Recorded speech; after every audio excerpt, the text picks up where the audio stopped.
नमस्कार। आज मैं आपको माता रागिन्या देवी की कहानी सुनाऊंगा। कश्मीर के प्राचीन ग्रंथों और भृंगेश संहिता के अनुसार माता रागिन्या देवी की उत्पत्ति का प्रसंग अत्यंत दिव्य है। जब देवताओं और असुरों के बीच क्षीर सागर का मंथन हो रहा था, तब उस दिव्य सागर की लहरों और अमृत के अंश से एक परम तेजस्वी शक्ति प्रकट हुई। वह शक्ति चंद्रमा के समान धवल अर्थात सफेद और शीतल थी। चूंकि उनकी उत्पत्ति क्षीर सागर के सार तत्व से हुई थी, इसलिए वे स्वभाव से अत्यंत सौम्य और वैष्णवी अर्थात सात्विक थी। भगवान विष्णु ने उन्हें अपनी दिव्य शक्ति के रूप में स्वीकार किया और उन्हें रागिन्या नाम दिया, जिसका अर्थ है वह जो समस्त ऐश्वर्य की स्वामिनी है। एक अन्य आध्यात्मिक मत के अनुसार जब भगवान शिव माता सती के पार्थिव शरीर को लेकर तांडव कर रहे थे और भगवान विष्णु ने सुदर्शन चक्र से माता सती के अंगों को विभाजित किया, तब सती के हृदय का सात्विक भाव कश्मीर के उस क्षेत्र में गिरा था। यह अंश मांस या हड्डी के रूप में नहीं, बल्कि एक दिव्य प्रकाश पुंज के रूप में प्रकट हुआ। इसी कारण माता रागिन्या को गुप्त शक्तिपीठ माना जाता है, जहां देवी मूर्ति के रूप में नहीं, बल्कि जल और प्रकाश के रूप में पूजी जाती हैं।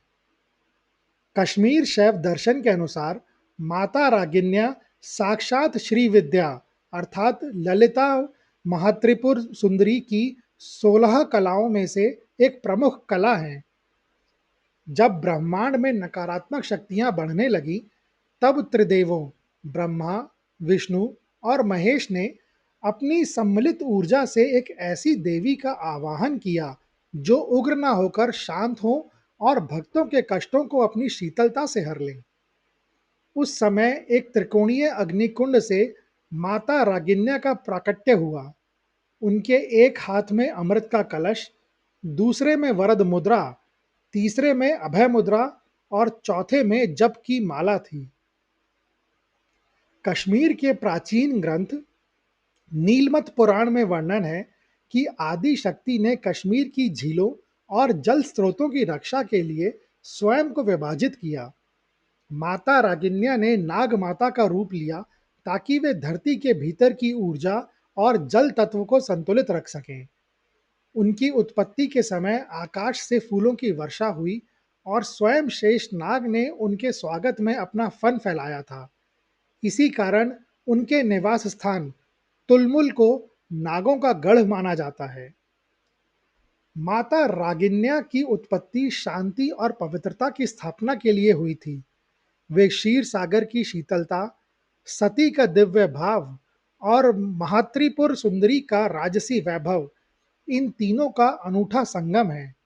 उनका प्राकट्य जल के माध्यम से हुआ, जो यह दर्शाता है कि ईश्वर की चेतना जल की तरह निर्मल और प्रवाहमयी है। कश्मीर के आध्यात्मिक इतिहास में माता रागिन्या देवी, जिन्हें खीर भवानी भी कहा जाता है, और हनुमान का प्रसंग एक अद्भुत कड़ी है जो रामायण काल की लंका को हिमालय की वादियों से जोड़ता है। परंतु पहले कश्मीर के नाम की उत्पत्ति से जुड़ी एक कथा नीलमत पुराण में मिलती है। प्राचीन काल में कश्मीर की घाटी एक विशाल झील थी जिसे सतीसर कहा जाता था। वहां जलोद्भव नाम का एक भयानक राक्षस रहता था जो झील के किनारे रहने वाले लोगों को सताता था। ऋषि कश्यप ने लोक कल्याण के लिए वहां तपस्या की।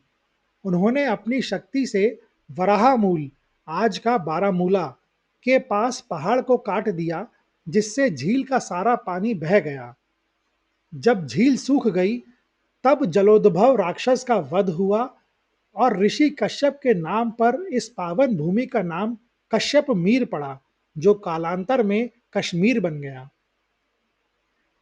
त्रेता युग में लंकापति रावण केवल एक योद्धा नहीं, बल्कि चारों वेदों का ज्ञाता और महान तांत्रिक था।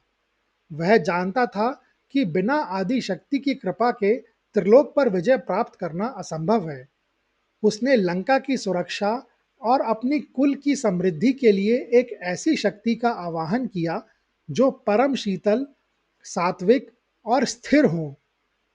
लंबा और कठिन तप करने के पश्चात माता रागिन्या, जो साक्षात त्रिपुर सुंदरी का सौम्य रूप है, रावण की भक्ति से प्रसन्न होकर प्रकट हुई।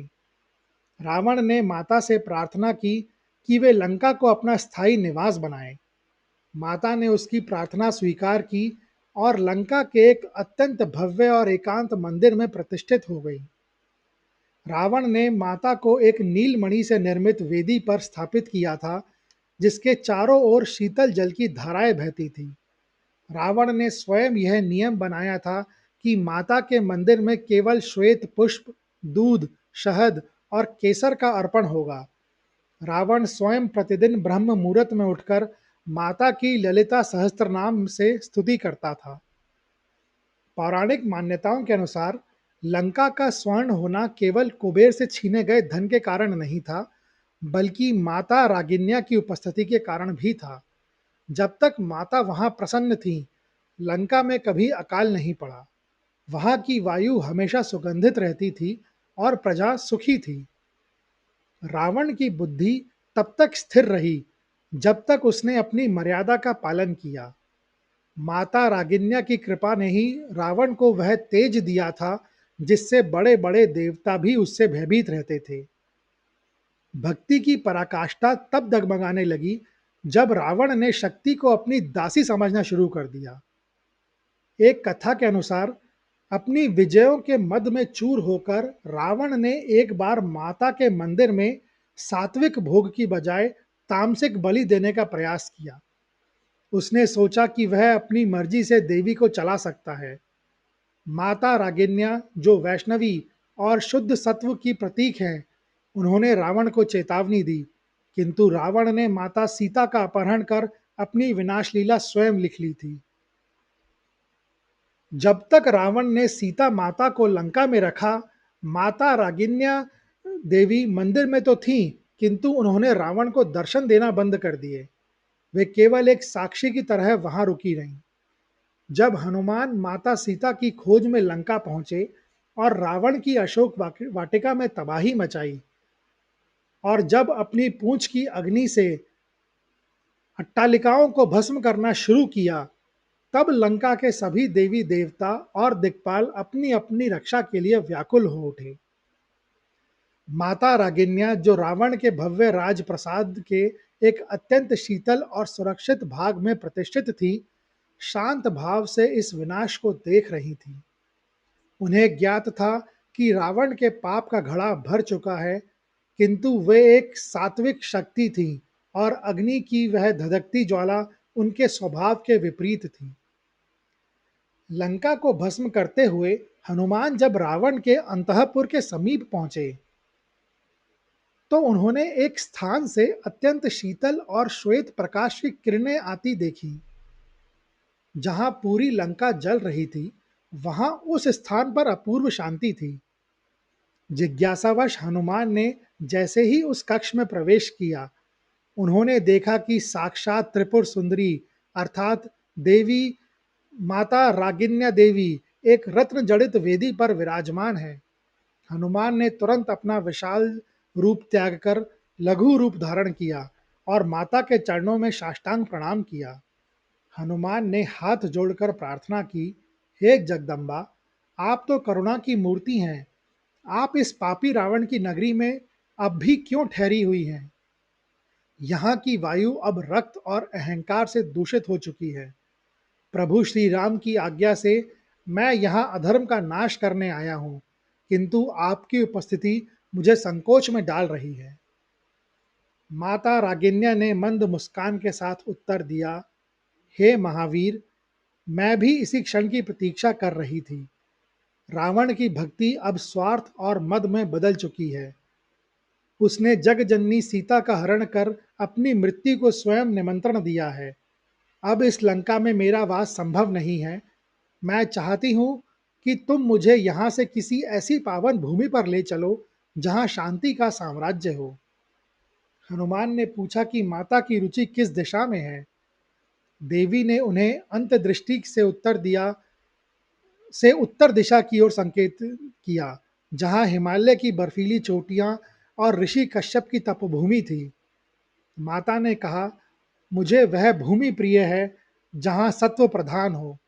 कश्मीर की वादियों में जहाँ सरस्वती का वास है, वहीं मैं अपनी गुप्त स्वरूप में निवास करूंगी। हनुमान ने माता को आश्वस्त किया कि लंका के युद्ध के पश्चात या प्रभु की आज्ञा मिलते ही वे स्वयं उन्हें अपने कंधों पर बिठाकर हिमालय ले जाएंगे। माता ने हनुमान को आशीर्वाद दिया कि उनके मार्ग में कोई बाधा नहीं आएगी और वे सुरक्षित लंका दहन कर माता सीता का समाचार लेकर प्रभु श्री राम के पास लौट जाएंगे। जब प्रभु श्री राम की आज्ञा मिली, तब हनुमान ने माता रागिन्या के दिव्य विग्रह अर्थात मूर्ति को अपने विशाल कंधों पर धारण किया। माता ने आदेश दिया कि उनके साथ लंका के वह 360 नाग भी चलेंगे जो उनकी सेवा में नियुक्त थे। हनुमान ने उन सभी नागों को अपनी भुजाओं और शरीर पर लपेट लिया और पवन वेग से उत्तर दिशा की ओर उड़ चले। जैसे जैसे वे उत्तर की ओर बढ़े, वायु शीतल होने लगी और हिमालय की धवल चोटियां दिखाई देने लगी। माता रागिन्या, जो स्वयं सत्व गुण थी की अधिष्ठात्री हैं, बर्फ की सफेदी और पर्वतों की शांति को देखकर अत्यंत प्रसन्न हुई।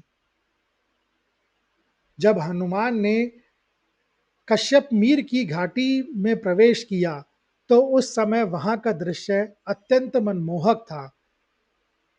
चारों ओर चिनार के ऊंचे वृक्ष, देवदार के वन और कलकल बहती नदियां थीं। हनुमान ने घाटी के मध्य में एक स्थान चुना जिसे आज हम गांदरबल के नाम से जानते हैं। वहां एक अत्यंत निर्मल जल का स्रोत था जो घने जंगलों के बीच छिपा हुआ था।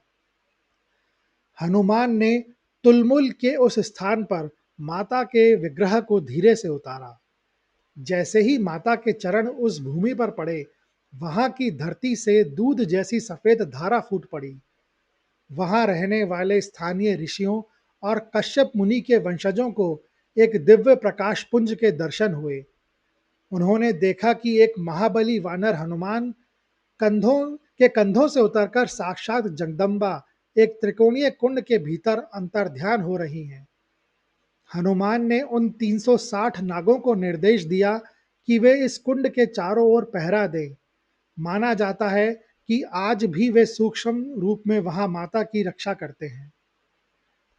स्थापना के पश्चात हनुमान ने माता से विदा मांगी क्योंकि उन्हें पुनः प्रभु श्री राम की सेवा में लौटना था। माता रागिन्या ने हनुमान को आशीर्वाद दिया, हे पवन पुत्र, तुमने मुझे इस पावन और शांत भूमि पर पहुंचाया है। कलयुग के अंत तक मैं यहाँ गुप्त रूप से निवास करूंगी। जो भी भक्त यहाँ आकर श्रद्धा से शीश झुकाएगा, उसे तुम्हारी शक्ति और मेरी करुणा दोनों का आशीष प्राप्त होगा। हनुमान के जाने के बाद वहां के ब्राह्मण और भक्तों ने माता की पूजा का विधान तय किया। चूंकि माता लंका की तामसिकता को छोड़कर आई थी, इसीलिए उन्होंने स्पष्ट किया कि यहाँ केवल दूध, चावल और चीनी अर्थात सफेद वस्तुओं का ही भोग लगेगा। इसी सात्विकता के कारण माता का नाम खीर भवानी जग प्रसिद्ध हुआ। अंततः माता रागिन्या देवी की यह पावन कथा हमें यह शाश्वत बोध कराती है कि ईश्वर की शक्ति किसी भौगोलिक सीमा या स्वर्ण अटालिकाओं की मोहताज नहीं है। लंका के वैभव का त्याग कर कश्मीर की शांत वादियों में खीर भवानी के रूप में उनका प्रतिष्ठित होना अधर्म पर धर्म और अहंकार पर सात्विकता की विजय का जीवंत प्रमाण है। यह कहानी सुनने के लिए धन्यवाद। अगर आपको यह कहानी अच्छी लगी हो तो कृपया इस वीडियो को ज़्यादा से ज़्यादा लोगों के साथ शेयर करें, लाइक करें व चैनल को सब्सक्राइब करें। कमेंट्स बॉक्स में लिखें, जय माँ भवानी।